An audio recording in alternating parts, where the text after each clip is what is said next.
نبدأ بالصلاة على رسولنا الكريم محمد صلى الله عليه وسلم، فصلوا على خير البشر. 3 عقبات في طريق وصول نادي ريال مدريد لصخرة أرسنال الإنجليزي. موقف المدافع إيدير ميليتاو من اللحاق بمباراة ريال مدريد مع ريال سوسيداد. نجم برازيلي شاب يدخل ضمن مفكرة ومخططات نادي ريال مدريد. والفرنسي كريم بنزيما يحرج كريستيانو رونالدو بعد تفضيله كيليان مبابي عليه. السلام عليكم أيها المتابعين الكرام، أهلا وسهلا ومرحبا بكم على قناتكم مع الرياضة. ثانية فقط من وقتكم، وادعمونا بلايك للفيديو والاشتراك في القناة، واكتبوا على مدريد في التعليقات لأعرفكم أيها المدريديستا. شكرا لكم جزيل الشكر. قال خافير تيباس رئيس رابطة الدوري الإسباني للصحافة في حدث في الصين بأنه لا يعتقد بأن فينيسيوس جونيور كان يتحدث بصورة متماسكة خلال مقابلة قال فيها بأن إسبانيا قد تخسر استضافة نهائي كأس العالم 2030 إذا لم يتم إجراء تحسينات لمواجهة العنصرية. وقال تيباس أثناء تواجده في رحلة عمل في بكين بأنه يأمل في حدوث تحسينات في السوق الإسباني فيما يتعلق بتسويق الدوري الإسباني. وفي الوقت نفسه علق على تصريحات فينيسيوس جونيور نجم ريال مدريد، وقال بأن كلمات البرازيلي لم تكن منطقية. أعتقد أنه إذا نظرت لتصريحاته ستجد بأنها لم تكن متسقة مع ما قاله هو نفسه في المقابلة. ففي الوقت الذي قال فيه بأنه يجب إعادة النظر في كأس العالم كان يقول أيضا بأن إسبانيا ليست دولة عنصرية. وأضاف تيباس بأنه يتفق مع بعض مما قاله فينيسيوس جونيور. دعونا نزيل ما هو غير متماسك في كلامه.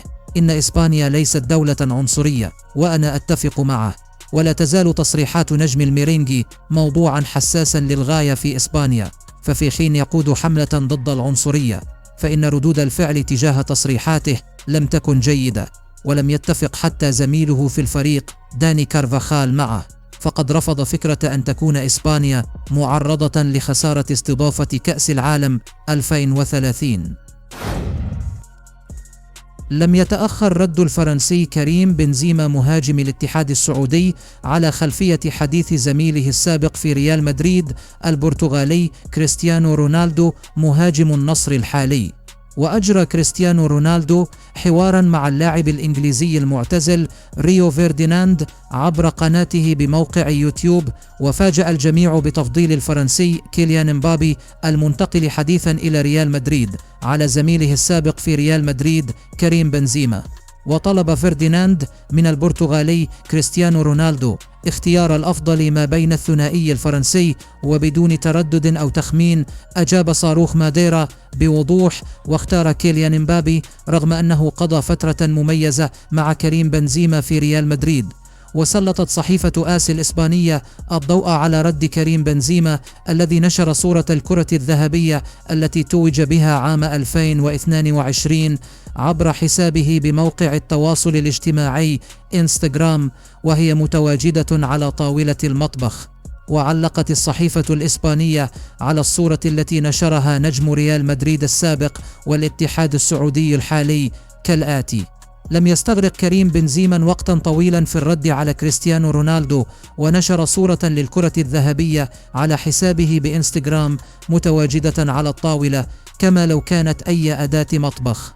وأضافت الصحيفة: كريم بنزيما حقق الكرة الذهبية لأول مرة عام 2022 بعد موسم رائع مع ريال مدريد، بينما كيليان مبابي لم يحققها بعد، ولكن كريستيانو رونالدو يراهن عليه ليكون الفائز بهذه الجائزة بالسنوات المقبلة.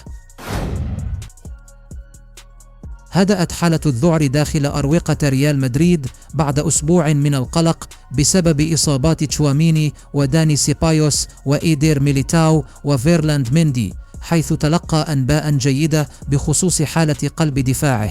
وبحسب آخر المعلومات فإن مدافع الميرينجي إيدير ميليتاو شارك في التدريبات الجماعية لفريق ريال مدريد. وبحسب صحيفة ماركا الإسبانية فإنه سيكون جاهزا للتواجد في مباراة ريال سوسيداد المقبلة. وكان فيرلاند ميندي وتشواميني قد عادا إلى مدريد بعد حضور معسكر المنتخب الفرنسي، حيث تم تقييم إصاباتهما. ويبدو أن فيرلاند ميندي سيكون لائقا مرة أخرى هذا الأسبوع، بينما من المقرر أن تكون فرص تشواميني ضئيلة. وكانت هناك مخاوف كبيرة من أن يضطر كارلو أنشيلوتي مدرب الميرينجي إلى اللجوء إلى خيسوس فايخو الذي لم يلعب بعد هذا الموسم، أو لاعب فريق الشباب في النادي راؤول أسينسيو. ولا يزال بإمكان كارلو أنشيلوتي اتخاذ الاحتياطات بخصوص مباراة ريال سوسيداد، ولكن يبدو بأن النجم البرازيلي سيكون متاحا مع استمرار غياب ديفيد ألابا، فإن ميليتاو وروديغير وتشواميني هي الخيارات التي أظهر كارلو أنشيلوتي ثقته بها في قلب الدفاع في الماضي. قد يقرر نادي ريال مدريد التسوق من جديد في البرازيل، وذلك لأجل ضم المدافع الشاب فيتور ريس من فريق بالميراس. واهتم نادي ريال مدريد خصيصا بالمواهب من البرازيل في السنوات الأخيرة، وكان آخرهم القادم حديثا من نادي بالميراس البرازيلي إندريك فيليبي الذي وصل من نفس النادي الذي يلعب له فيتور ريس. وذكرت صحيفة سبورت بأن المدافع صاحب 18 عاما دخل ضمن أفكار نادي ريال مدريد بعد أن فاز بمكان أساسي بعمر 18 عاما في تشكيلة بالميراس هذا الموسم. وشارك فيتور ريس في 25 مباراة هذا الموسم، وسجل هدفين، وأظهر ذكاء تكتيكيا وتقنيا في التعامل مع الكرة. وقد لفت نظر رئيس الكشافة في مدريد جوني كالافات. ومع ذلك لدى فيتور ريس شرط جزائي مع بالميراس بقيمة 100 مليون يورو، ولذلك قد لا يكون نادي ريال مدريد مستعدا للدخول في مفاوضات لجلبه في الوقت الحالي. أبدى نادي ريال مدريد اهتماما بتوقيع المدافع الفرنسي ويليام ساليبا لاعب أرسنال الإنجليزي لتدعيم الخيارات الدفاعية. ويعد ويليام ساليبا من أبرز لاعبي قلب الدفاع في العالم، ونجح في إثبات نفسه في أجواء الدوري الإنجليزي. وبحسب تقرير نشره موقع فوتبول إسبانيا، فإن ريال مدريد لا يملك في مركز قلب الدفاع سوى روديغير وإيدير ميليتاو ودافيد ألابا، لذلك لن يكون اهتمامهم بالتعاقد مع لاعب جديد مفاجئا لأحد. وأشار التقرير إلى أن ساليبا سيكون خيارا مطروحا على طاولة ريال مدريد، ولكن لن يكون الطريق إلى توقيعه مفروشا بالورود. وستكون هناك 3 عقبات في هذا الطريق. أولها هو النادي الفرنسي باريس سان جيرمان المهتم أيضا بتوقيع مع ويليام ساليبا، وينضم كذلك للقائمة نادي بايرن ميونخ الألماني الذي يرغب بدوره في تدعيم خط الدفاع. العقبة الثالثة ستتمثل في رغبة أرسنال في الحصول على مقابل مالي لا يقل عن 120 مليون يورو للموافقة على بيع المدافع الفرنسي. ويبلغ ويليام ساليبا من العمر 23 عاما، ويجيد اللعب في مركز قلب الدفاع، وينتهي تعاقده مع أرسنال الإنجليزي في يونيو 2027.